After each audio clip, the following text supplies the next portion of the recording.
प्रिय विद्यार्थियों, आज हम आपको उत्तर प्रदेश माध्यमिक शिक्षा परिषद की वेबसाइट पर दिए गए 2021-22 सत्र के लिए प्रतिदर्श प्रश्न पत्र अर्थात मॉडल पेपर बताने जा रहे हैं। कक्षा 12 के संस्कृत विषय का प्रतिदर्श प्रश्न पत्र मॉडल पेपर इस प्रकार से है। परीक्षा के लिए 3 घंटे 15 मिनट निर्धारित हैं और प्रारंभ के 15 मिनट परीक्षार्थियों को प्रश्न पत्र पढ़ने के लिए निर्धारित हैं। शेष 3 घंटे में ही परीक्षार्थियों को प्रश्न पत्र हल कर लेने का प्रयास करना चाहिए। सभी प्रश्नों के अंक मिलाकर कुल पूर्णांक 100 अंकों का है। जो पहला प्रश्न परीक्षा में पूछा जाता है वह होता है कि निम्नलिखित गद्य खंड पर आधारित प्रश्नों के उत्तर दीजिए। इसमें प्रश्न संख्या 1 में 2 गद्य खंड अथवा करके दिए रहते हैं या अ एवं आ करके दिए रहते हैं। किसी एक ही गद्य खंड से संबंधित 5 प्रश्नों का उत्तर लिखना चाहिए। कई बार परीक्षार्थी एक गद्य खंड से 2-3 प्रश्न और दूसरे गद्य खंड से 2-3 प्रश्न कर देते हैं। यह सही तरीका नहीं है। जो भी 5 प्रश्न किए जाएं केवल एक गद्य खंड से किए जाएं। तो पहला गद्य खंड इस प्रकार से है कि सातु समुत्थाय महाश्वेतां स्नेह निर्भरम कंठे जग्राह महाश्वेतापि दृढ़तर दत्तकंठग्रहा ताम अवादित सखी कादम्बरी भारते वर्षे राजा तारापीडो नाम तस्यायम् आत्मजः चंद्रापीडो नाम दिग्विजय प्रसंगेन अनुगतो भूमिमिमाम् एष च दर्शनात् प्रभृति में निष्कारण बंधुतां गतः कथिता चास्य बहु प्रकारं प्रिय सखी। प्रश्न पत्र हल करने से पहले इस बात का ध्यान रखें कि गद्यांश भली बात पढ़ करके उसका अर्थ समझ लें, फिर प्रश्नों को हल करें। इस गद्यांश से संबंधित पहला प्रश्न है, उपर्युक्त गद्यांश किस पुस्तक से लिया गया है? तो उत्तर लिखना चाहिए कि प्रश्न संख्या 1 का रोमन अंकों में जैसे कोष्ठक में दिया हुआ है। उत्तर पहले का उत्तर लिखेंगे कि उपर्युक्त गद्यांश चंद्रापीड कथा नामक पुस्तक से लिया गया है। दूसरा प्रश्न है, का महाश्वेतां स्नेह निर्भरम कंठे जग्राह। तो गद्य खंड में जो पहला वाक्य है उसी से संबंधित है। यदि प्रसंग आपको याद है तो आप समझ जाएंगे कि महाश्वेता चंद्रापीड के साथ कादम्बरी से मिलने हेमकूट गई है। तो उत्तर हो जाएगा कादम्बरी महाश्वेतां स्नेह निर्भरम कंठे जग्राह। तीसरा प्रश्न है, सखी कादम्बरी भारतीय वर्षे राजा तारापीडो नाम। इस रेखांकित अंश का अनुवाद कीजिए। तो इसका हिंदी अनुवाद करना है, उत्तर में लिख देंगे तीसरे प्रश्न के आगे कि सखी कादम्बरी भारतवर्ष में तारापीड नाम के राजा हैं। चौथा प्रश्न है, भारते में कौन सी विभक्ति है? तो इसका उत्तर होगा भारते में सप्तमी विभक्ति है। पांचवा प्रश्न है, आत्मजः का शाब्दिक अर्थ लिखिए। तो आत्मजः का शाब्दिक अर्थ पुत्र होता है। उत्तर लिख देंगे आत्मजः का शाब्दिक अर्थ पुत्र।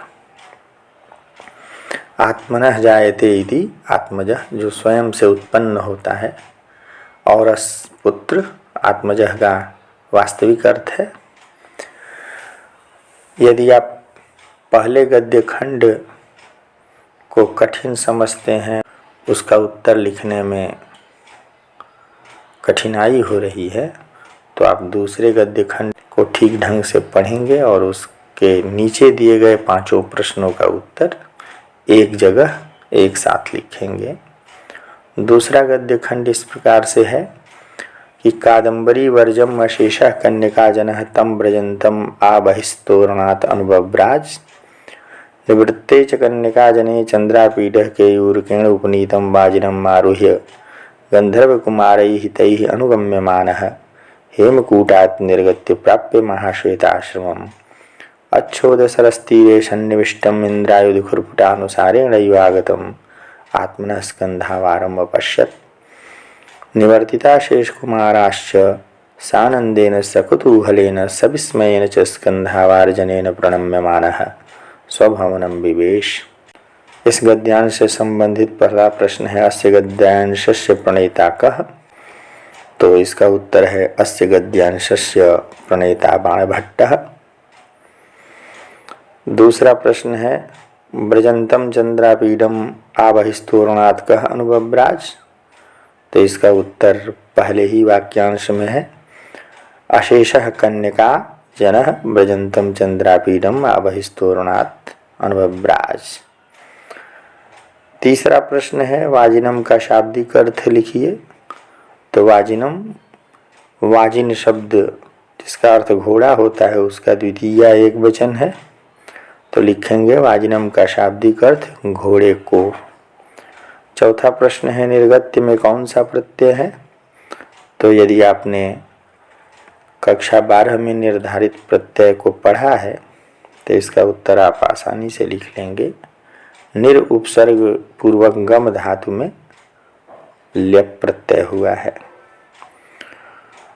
तो इसका उत्तर है निर्गत्य में कौन सा प्रत्यय है। तो निर्गत्य में ल्यप प्रत्यय है। पांचवा प्रश्न है प्राप्य महाश्वेताश्रमम, इस रेखांकित अंश का अनुवाद कीजिए। तो उत्तर होगा महाश्वेता के आश्रम में पहुंचकर। प्रश्न संख्या 2, अपनी पाठ्य पुस्तक के आधार पर किसी एक पात्र का हिंदी में चरित्र चित्रण कीजिए। तो इसमें 3 पात्रों के नाम दिए गए हैं, महाश्वेता, वैशंपायन और चंद्रापीड। यदि आपने ठीक ढंग से चंद्रापीड कथा का अध्ययन किया है तो आप इन तीनों में से किसी एक पात्र का सरलता पूर्वक चरित्र चित्रण लिख सकते हैं। पॉइंट डाल करके अर्थात बिंदुवार चरित्र चित्रण लिखना चाहिए।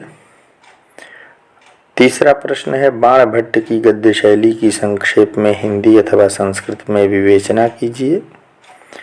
यह 4 अंक का प्रश्न है। तो आप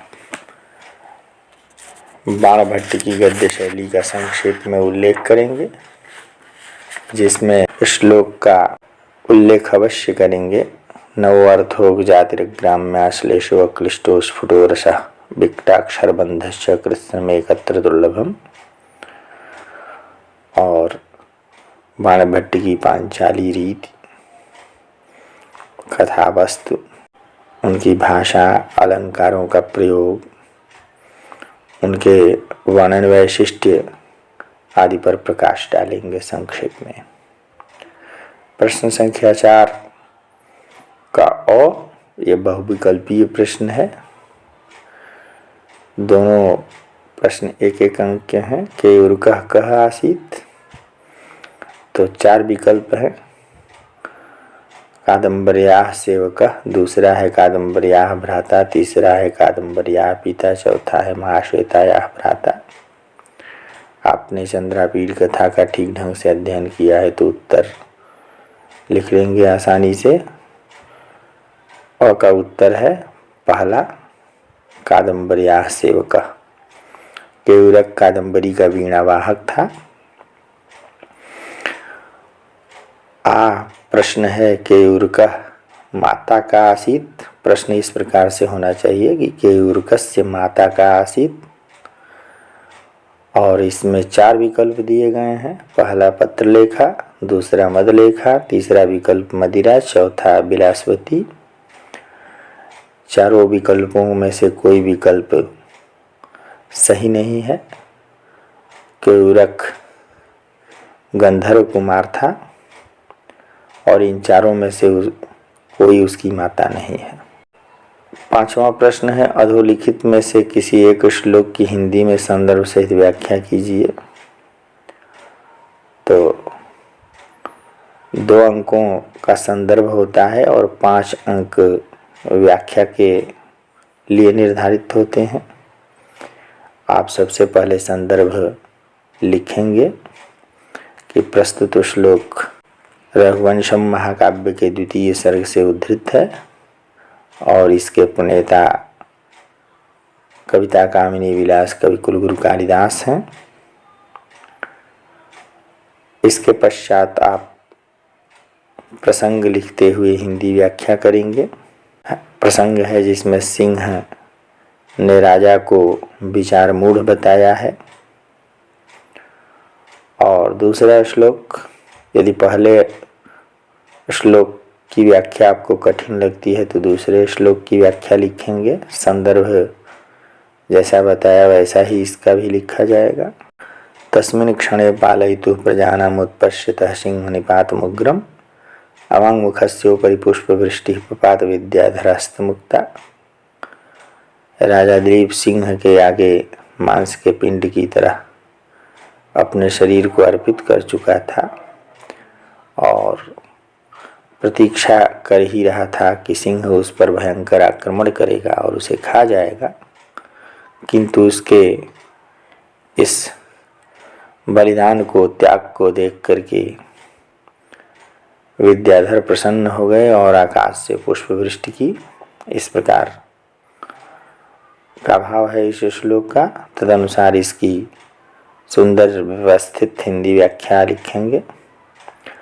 प्रश्न संख्या 6, अधोलिखित में से किसी एक श्लोक की संदर्भ सहित संस्कृत में व्याख्या कीजिए। इसमें भी 2 अंक संदर्भ के लिए हैं और 5 अंक संस्कृत व्याख्या के लिए। ध्यान रहे कि इसका संदर्भ संस्कृत में लिखा जाएगा। उदाहरण के लिए श्लोकोयम रघुवंश महाकाव्यस्य 2य सर्गात् समुद्धृतो वर्तते। अस्य रचनाकारः कविता कामिनी विलासः कविकुलगुरुः कालिदासोऽस्ति। पहला श्लोक है, सत्वं मदीयेन शरीरवृत्तिं देहे निर्वर्तयितुं प्रसीद दिनावसानोत्सुक बालवत्सा विसृज्यतां धेनुरियं महर्षि। दूसरा श्लोक है, भूतानुकंपा तव चेदियं गौरेका भवेत् स्वस्तिमती त्वदन्ते जीवन पुनः शश्वदुपप्लवेभ्यः प्रजा प्रजानाथ पितेव पासी। दोनों श्लोकों में से किसी एक श्लोक की संस्कृत में व्याख्या लिखेंगे। प्रश्न संख्या 7, कालिदास की काव्य शैली पर प्रकाश डालिए। 4 अंकों का प्रश्न है, तो आप संक्षेप में कालिदास की काव्य शैली पर प्रकाश डालेंगे। कालिदास वैदर्भी रीति के सर्वश्रेष्ठ कवि हैं। वैदर्भी रीति संदर्भे कालिदासो विशिष्यते। और वैदर्भी रीति की विशेषता है समास रहित या अल्प समासा पदावली का प्रयोग, प्रसाद गुण। एक और विशेषता है भाषा में व्यंजना की प्रधानता। इन बातों का उल्लेख करते हुए रसाभिव्यक्ति में श्रृंगार प्रधानता, क्योंकि कालिदास मूलतः श्रृंगारी कवि हैं, तो उनके रसाभिव्यक्ति करुणादि रसों का भी सुंदर प्रयोग किया है, सुंदर अभिव्यक्ति की है। एवं छंद अलंकारों में मुख्य रूप से उपमा के अद्वितीय कवि हैं कालिदास। इन सब का उल्लेख अवश्य करेंगे। प्रश्न संख्या 8, बहुविकल्पीय 2 प्रश्न हैं। पहला प्रश्न है, इक्ष्वाकु वंश से समुत्पन्न बभूव। पहला विकल्प है दिलीपः, दूसरा अजः, तीसरा रघु, चौथा है सर्वे। तो सभी इक्ष्वाकुवंशी राजा हैं, इसलिए चौथा विकल्प सही है, सर्वे। दूसरा प्रश्न है, नंदिनी कस्य धेनु आसीत्, वशिष्ठस्य, दिलीपस्य, विश्वामित्रस्य, कण्वस्य। इसमें पहला भी विकल्प सही है वशिष्ठस्य। तो आप उत्तर पुस्तिका में लिखेंगे प्रश्न संख्या 8 का अ, सही उत्तर विकल्प चौथा सर्वे, और आ का सही उत्तर विकल्प पहला वशिष्ठस्य। प्रश्न संख्या 9, अधोलिखित में से किसी एक अंश की हिंदी में संदर्भ सहित व्याख्या कीजिए। इसमें भी संदर्भ 2 अंकों का एवं व्याख्या के लिए 5 अंक निर्धारित हैं। संदर्भ दोनों श्लोकों का इस प्रकार से लिखा जाएगा कि प्रस्तुत श्लोक संस्कृत के सर्वश्रेष्ठ नाटक अभिज्ञान शाकुंतलम के विदा नामक चतुर्थ अंक से उद्धृत है। इसके रचनाकार कविता कामिनी विलास कवि कुलगुरु कालिदास हैं। पहला श्लोक है रम्यांतरः कमलिनी हरितैः सरोभिः छायाद्रुमैर्नियमितार्कमयूखतापः भूयात् कुशेशय रजो मृदुरेणुरस्याः शान्तानुकूलपवनश्च शिवस्य पंथा।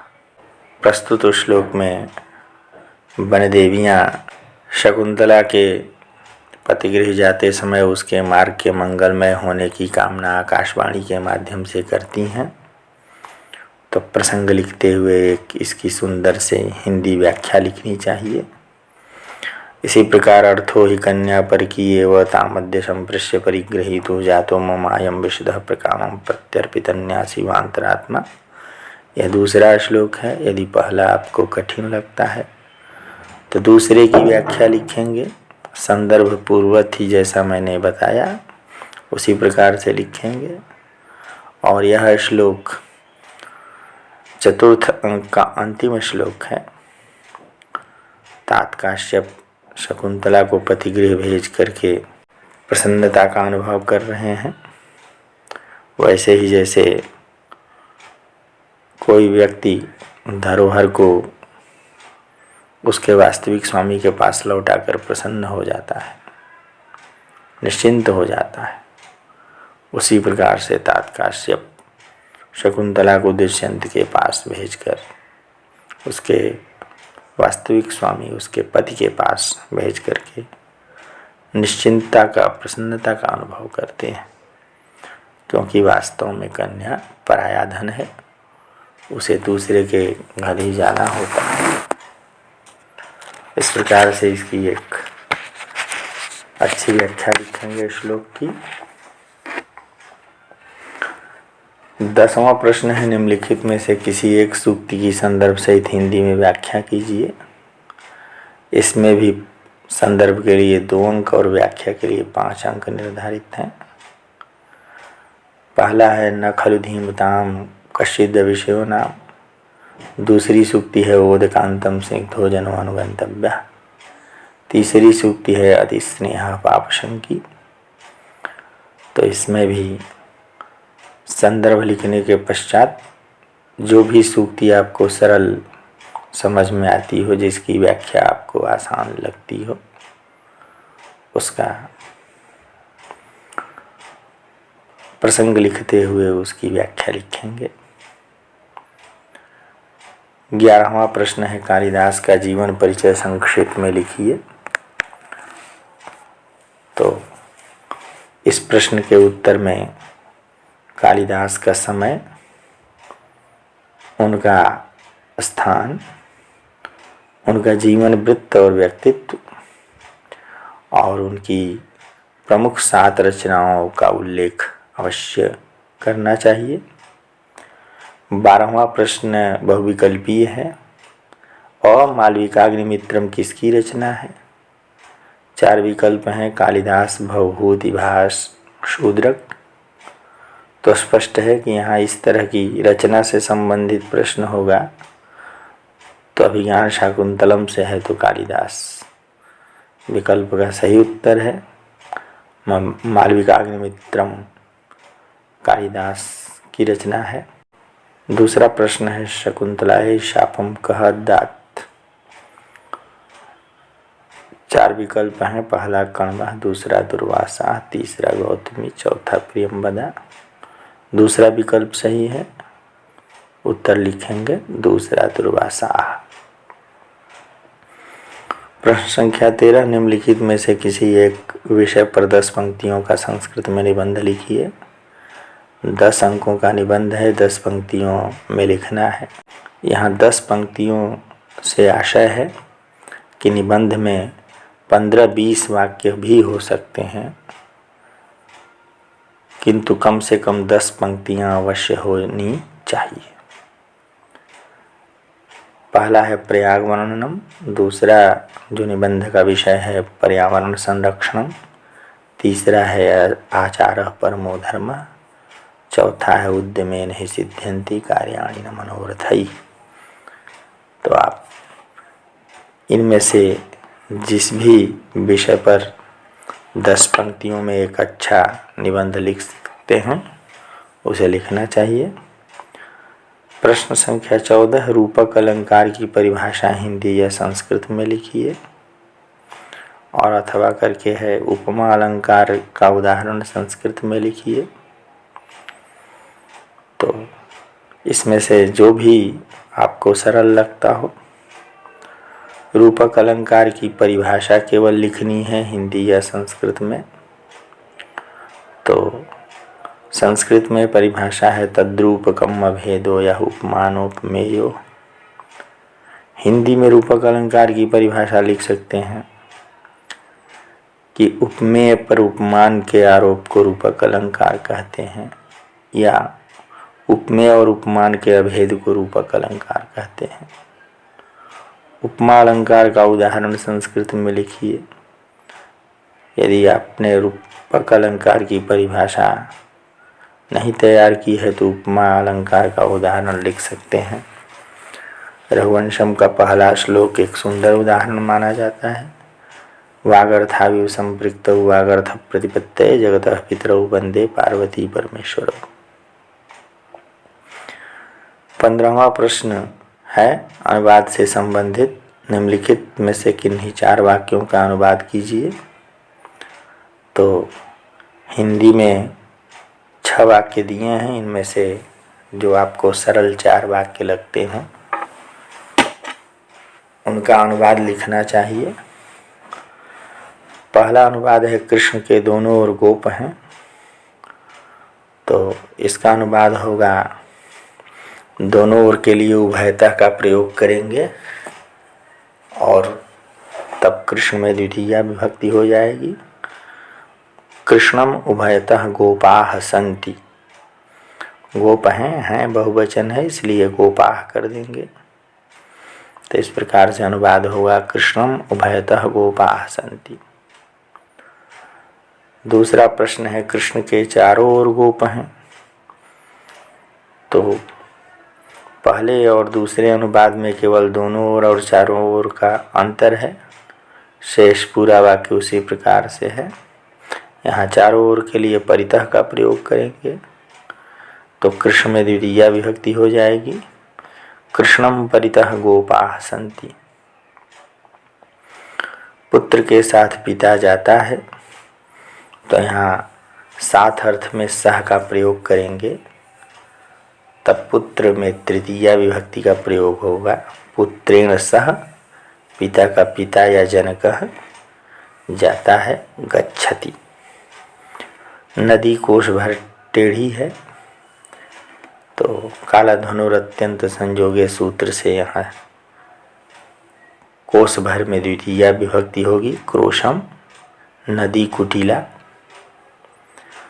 विष्णु को नमस्कार है तो नमस्कार है के लिए नमः का प्रयोग करेंगे, तब विष्णु में चतुर्थी विभक्ति होगी। चतुर्थी विभक्ति एक वचन में विष्णु का रूप बनता है विष्णवे।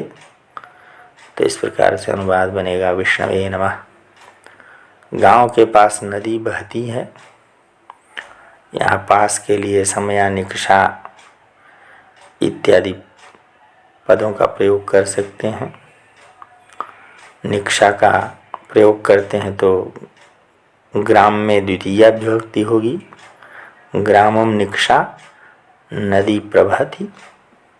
इस प्रकार 4 ही वाक्यों का हिंदी से संस्कृत में अनुवाद करना है तो केवल 4 ही वाक्यों का उत्तर पुस्तिका में संस्कृत अनुवाद लिखेंगे। 16वां प्रश्न है, अधोलिखित रेखांकित पदों में से किसी एक में नियम निर्देश पूर्वक विभक्ति का उल्लेख कीजिए। 3 वाक्य दिए गए हैं। पहला वाक्य है विप्राय गाम ददाति, इसमें विप्राय में विभक्ति बतानी चाहिए। तो इसमें नियम निर्देश करते हुए विभक्ति बताएंगे कि कर्मणा यम विप्रायति संप्रदानम सूत्र से विप्राय पद में संप्रदान कारक होने के कारण चतुर्थी संप्रदान सूत्र से चतुर्थी विभक्ति है। दूसरा वाक्य है चौराद विभेति, तो इसमें बताएंगे कि भीत्रार्थानाम भय हेतु सूत्र से भय का कारण होने के कारण चौराद पद में अपादान में पंचमी भक्ति हुए। तीसरा वाक्य है कटे आस्ते, इसमें कटे में नियम निर्देश पूर्वक विभक्ति बतानी है। इसका उत्तर होगा आधारो अधिकरणम सूत्र से क्रिया का आधार अर्थात अधिकरण कारक होने के कारण कटे में सप्तमी विभक्ति है। इन 3 वाक्यों में से किसी एक ही वाक्य की नियम निर्देश पूर्वक विभक्ति बतानी है। तो एक ही वाक्य का जिसका उत्तर आप ठीक ढंग से जानते हैं परीक्षा में नियम निर्देश पूर्वक विभक्ति लिखेंगे। दूसरा जो प्रश्न है हरे रोचते भक्ति में रेखांकित पद में कौन सी विभक्ति है। तो यहाँ हरे में विभक्ति बतानी है। तो हरे में रुच्यर्थानाम प्रियमाणा सूत्र से चतुर्थी विभक्ति है। इसका सही उत्तर होगा पहला विकल्प चतुर्थी। प्रश्न संख्या 17, और निम्नलिखित पदों में से किसी एक में विग्रह कीजिए। तो इसमें 3 पद दिए गए हैं। किसी एक ही पद का उत्तर परीक्षा में उत्तर पुस्तिका में लिखना है। पहला है उपकृष्णम कृष्णस्य समीपम, दूसरा है पंचवटी पंचानाम वटानाम समाहार, तीसरा है रामकृष्ण रामस्य कृष्णस्य रामकृष्ण।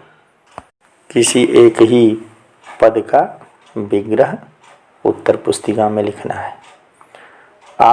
यथाशक्ति में प्रयुक्त समास का नाम है, तो शक्तिमान अतिक्रम में यथाशक्ति। इसमें 4 विकल्प दिए गए हैं, द्वंद्व द्विगु अव्ययी भाव और कर्मधारय। तीसरा विकल्प अव्ययी भाव सही है। उत्तर पुस्तिका में उत्तर लिखेंगे विकल्प तीसरा अव्ययी भाव। प्रश्न संख्या 18 का सज्जना का संधि विधायक सूत्र लिखिए। तो सदधन जना यहाँ शुद्ध होकर के सज्जना बनता है, द को ज होता है। सूत्र है स्तोह शुनाशु। तो उत्तर लिखेंगे प्रश्न संख्या 18 का उत्तर स्तोह शुनाशु। सचित का संधि विच्छेद है। तो 4 विकल्प हैं, सत धन चित सच धन चित सच्चित धन सधन चित। इसमें पहला विकल्प सही है। यहाँ भी स्तोह चुनाश्चु से शुद्ध हुआ है, तब को च हुआ है, इसलिए पहला विकल्प सही है। सतधन चित उत्तर पुस्तिका में पहला विकल्प लिखें। प्रश्न संख्या 19 का वार्णा पद में वारी प्रातिपदिक के किस विभक्ति एवं वचन का रूप है। इसका सही उत्तर है तृतीया एक वचन। नामने पद में नामन प्रातिपदिक के इस विभक्ति व वचन का रूप है। तो नामने यह चतुर्थी एक वचन का रूप है। तो 4 विकल्प दिए गए हैं, इसमें से चौथा विकल्प सही है, चतुर्थी विभक्ति एक वचन। यदि आप शब्द रूप एवं धातु रूप का स्मरण आपने किया हुआ है तो इसका सही उत्तर लिख सकेंगे। प्रश्न संख्या 20 नयामी क्रियापद का पुरुष एवं वचन लिखिए। तो यह लट लकार का है रूप, किंतु आपको केवल पुरुष एवं वचन लिखना है। आप लिखेंगे नि धातु उत्तम पुरुष एक वचन नयामी। आ दा धातु के लोट लकार उत्तम पुरुष एक वचन का रूप होगा। तो इसका सही उत्तर है तीसरा ददानी।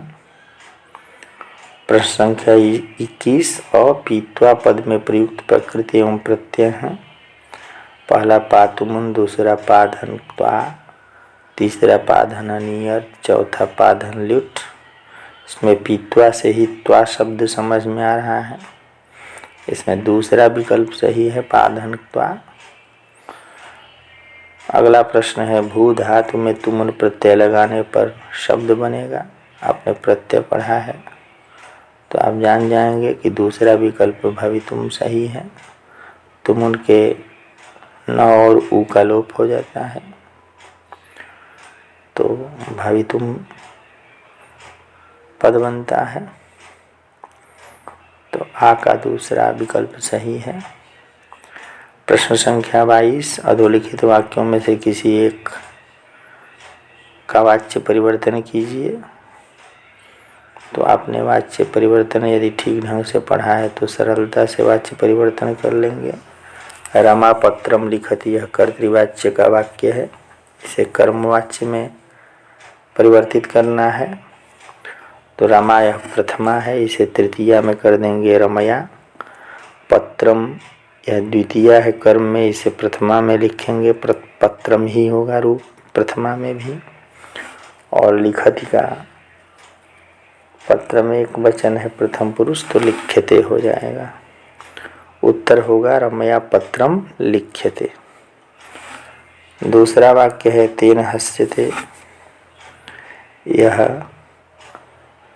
बहुत ही सरल है वाच्य परिवर्तन की दृष्टि से। तेन यह तृतीया है और हस्यते भाववाच्य का वाक्य है, इसे कर्तृवाच्य में बदलना है। तेन तृतीया पद है, इसको प्रथमा में करेंगे सह, और हस्यते का कर्तृवाच्य में क्रिया होगी प्रथम पुरुष एक वचन में हसति, सह हसति। तीसरा है सह रामायणम पठति, यह कर्तृवाच्य का वाक्य है, इसमें कर्मवाच्य करने पर सह का तृतीया में तेन हो जाएगा। रामायणम यहाँ द्वितीया है, प्रथमा में भी रामायणम ही होगा। पठति का कर्मवाच्य में रामायणम के अनुसार प्रथम पुरुष एक वचन में पठ्यते रूप होगा। तो इस प्रकार से सह रामायणम पठति का कर्मवाच्य में रूप बनेगा तेन रामायणम पठ्यते। इन तीनों ही वाक्यों में से किसी एक वाक्य का ही वाच्य परिवर्तन आपको लिखना है। इस प्रकार से आप सावधानी पूर्वक इस संस्कृत के प्रश्न पत्र का हल उत्तर पुस्तिका में स्पष्ट अक्षरों में सुंदर लिखावट में लिखेंगे। यदि आप बताए गए निर्देशों का ठीक ढंग से पालन करेंगे तो अवश्य ही यूपी बोर्ड की परीक्षा में आप अधिक अंक प्राप्त कर सकेंगे। आगामी बोर्ड परीक्षा के लिए आपको हार्दिक मंगल कामनाएं।